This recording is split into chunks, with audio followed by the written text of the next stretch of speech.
কি বলবে বলতে গেলে আমি জিজ্ঞেস করছি, তুমি বলো। আচ্ছা বলো, মানে আজকে তুমি বোনের রিসেপশন, তুমি সাজবে, তুমি কেমন লুক নেবে বলো? আপাতত আমি একটুখানি মানে লেহেঙ্গার সঙ্গে যেটা কমফোর্টেবল লাগবে সেই লুকই আমি প্রেফার আর করবো। যেহেতু মানে তোমার বোনের আগের দিনকে বিয়ে ছিল, বোন তুমি দুজনেই সেজেছিলে, দুজনের রিভিউটা যদি একটু দাও, মানে বোনের রিভিউটা যদি তুমি দিয়ে যাও।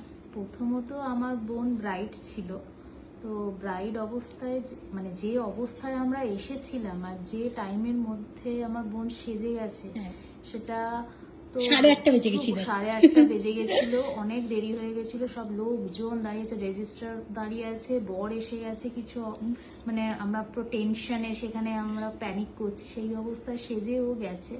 তারপরে সবাই চুপ করে গেছে আর কি। তারপরে যে অবস্থাটা হয়েছিল ওকে দেখার পরে সব সাইলেন্স হয়ে গেছে। Wow! ও ভীষণ হ্যাপি, আমরা ভীষণ হ্যাপি, যারা দেখছে তারা হ্যাপি ওকে দেখে, মানে সবাই এমন ওদের রিয়াকশন ছিল যে আমরা তারপরে নিজেদের ওই টেনশনটা আমাদের কিছু মনেই হয়নি, ততক্ষণ মনে করলাম যে কিছুই হয়নি, কুল হয়ে গেছে, পুরো পরিবেশটা পুরো কুল ছিল।